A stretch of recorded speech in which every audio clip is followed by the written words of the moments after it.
Of haven से चलते हैं, रूल ऑफ हेवन बोलते हैं, लाइट ऑफ हेवन।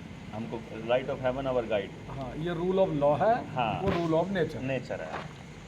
तो वो उसमें क्या रहता है कि वो सिद्धांत क्या कहता है कि हमको जो शरीर में ऊर्जा मिलती है वो पौधे से मिलती है, मतलब अनाज से मिलती है, अनाज पौधे से मिलता है, और पौधा जो है वो सूरज की और पानी की और नमी और मिट्टी से होता है। और ये सारी चीज़ें परमात्मा ने बनाई हैं, ये इंसान ने नहीं बनाई है। तो जब मेरे शरीर को चलाने वाली सारी ऊर्जा परमात्मा ने बनाई है, तो मैं किसी और के हिसाब से क्यों चलूं? तो मैं अगर चलूँगा तो वो परमात्मा के हिसाब से चलूँगा।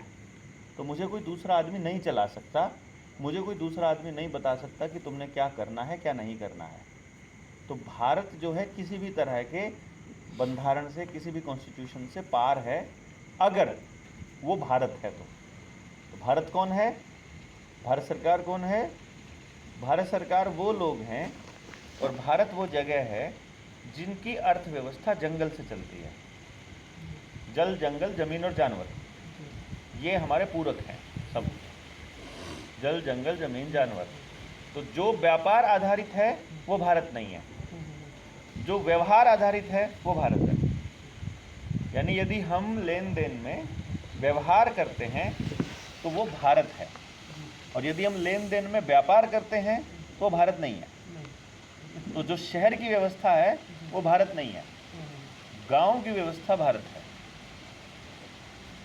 जहाँ कोई भी उगाएगा अगर तो वो अपने लिए नहीं उगाएगा, कोई भी बनाएगा तो वो सिर्फ अपने लिए नहीं बनाएगा, चाहे कपड़ा हो, चाहे जूता हो, चाहे बैग हो, चाहे जूट हो, चाहे बिछाने का हो, चाहे ओढ़ने का हो। जो बना रहा है वो ना अपने लिए नहीं बना रहा है, और जो उगा रहा है वो अपने लिए नहीं उगा रहा है। गड़ा बना रहा है तो वो सबके लिए बन रहे हैं, वो बटे हुए हैं कि तुम बनाओ 20 परिवारों के लिए, मैं बनाऊंगा 20 परिवारों के लिए।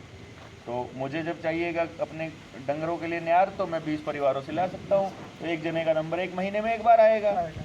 अभी हमने क्या किया, ये गौरव देखता है थोड़ा,